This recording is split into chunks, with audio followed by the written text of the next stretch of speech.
नमस्कार, मैं शंभू कुमार सिंह और आप देख रहे हैं नेशनल दस्तक। इस समय की सबसे बड़ी खबर बता रहा हूं। एक बार फिर से देश को सांप्रदायिक दंगे में झोंकने की कोशिश हो रही है। इस बार खबर त्रिपुरा से है, जहां बीएचपी की एक रैली थी और मुसलमानों के घर, दुकान और गोडाउन को जला दिया गया है। आपको क्या लगता है, इस देश में कोर्ट, कानून, कचहरी नहीं है, लेकिन वहाँ जातिवादियों का अड्डा है। उसमें आप न्यायप्रिय लोग नहीं, एक ही जाति और एक ही धर्म के लोग बैठे हुए हैं। और इसलिए डॉक्टर अम्बेडकर ने संविधान में डाइवर्सिटी की मांग की थी।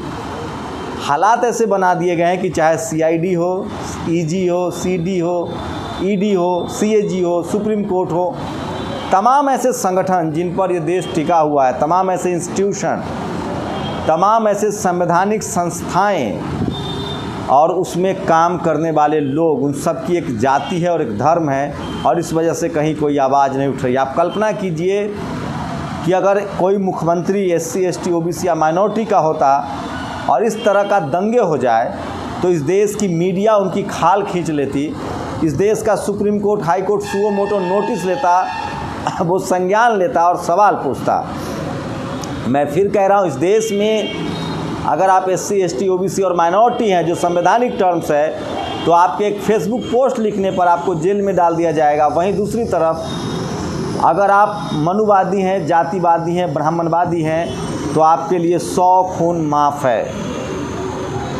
ये स्थिति है और त्रिपुरा में इसी तरह की घटना हुई है। आप सबको बात करनी पड़ेगी, आवाज़ उठानी पड़ेगी। मैं फिर कह रहा हूँ, मीडिया इस खबर को दिखाएगा अभी तो इसीलिए कि इस देश को धार्मिक ध्रुवीकरण किया सके। मैं इस देश के तमाम लोगों से बात कहना चाहता हूँ, संविधान पर भरोसा कीजिए और इस देश को, सभी लोगों को अपने धर्म को मानने का फंडामेंटल राइट्स है। इस देश को डॉक्टर अम्बेडकर ने संविधान के हिसाब से एससी, एसटी, ओबीसी और माइनॉरिटी की कैटेगरी में बांटा है। और जो तमाम लोग इंस्टीट्यूशन में बैठे हुए हैं, उनकी जिम्मेदारी है कि आप लोकतंत्र को बचाइए, डेमोक्रेटिक सिस्टम को बचाइए, क्योंकि उसी डेमोक्रेसी की वजह से आप जज, वकील, अधिकारी, कर्मचारी बने हैं। लेकिन आप सोच लीजिए कि वो कौन लोग हैं जिनको संविधान पसंद नहीं है, जो एक राष्ट्र की बात करते हैं सिर्फ धर्म के आधार पे, और उससे बड़ी बात जाति के आधार पे।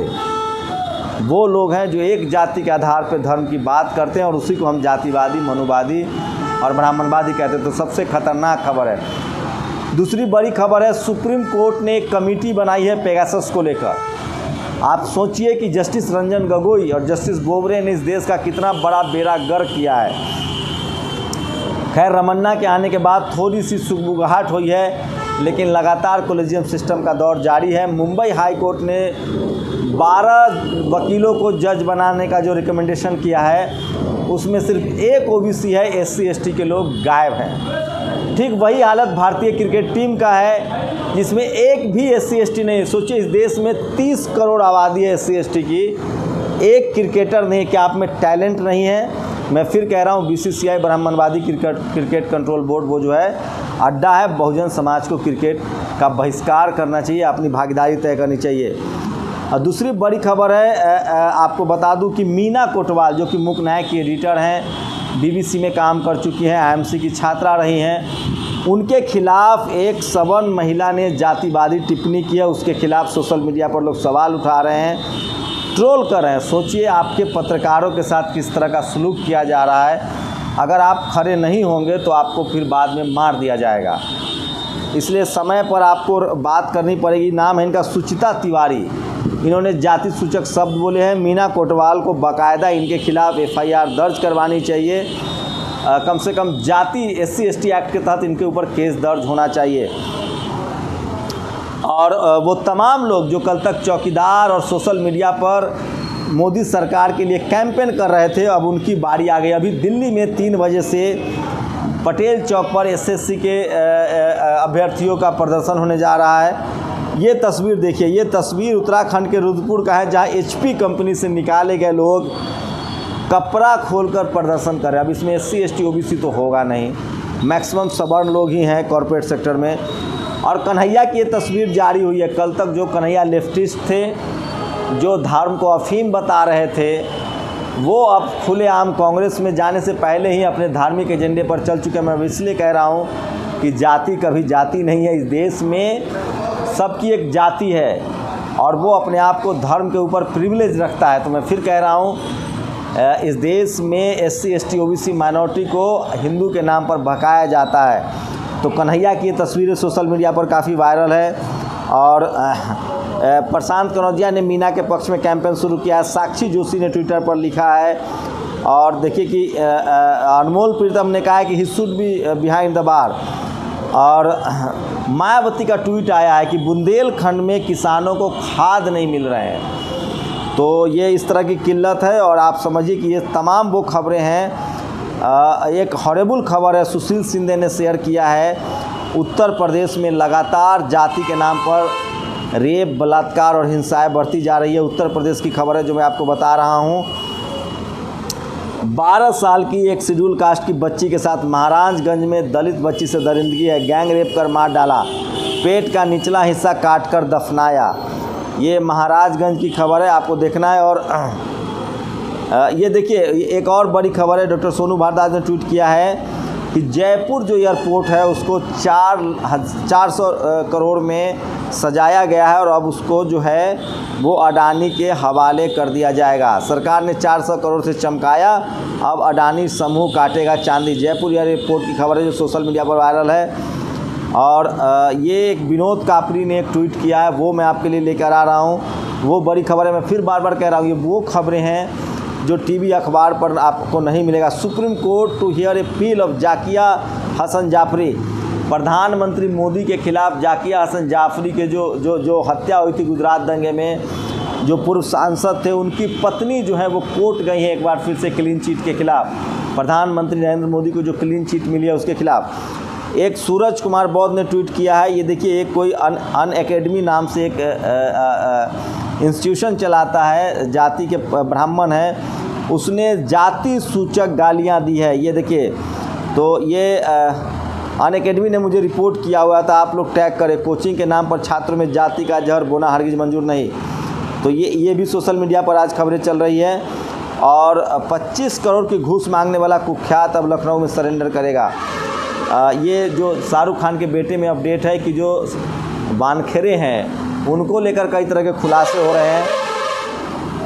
उनके पिता शेड्यूल कास्ट थे, उन्होंने धर्म परिवर्तन किया था, बाद में उन्होंने इस्लाम कबूल किया था, उनकी शादी इस्लामिक रीति रिवाज से हुई है, लेकिन इससे उनके शेड्यूल कास्ट स्टेटस पर कोई फ़र्क नहीं पड़ता है। वो शेड्यूल कास्ट का रिजर्वेशन ले सकते हैं। मैं फिर कह रहा हूँ, मैं वानखेड़े के साथ नहीं हूँ, मैं एग्जैक्ट आपको इन्फॉर्मेशन दे रहा हूँ।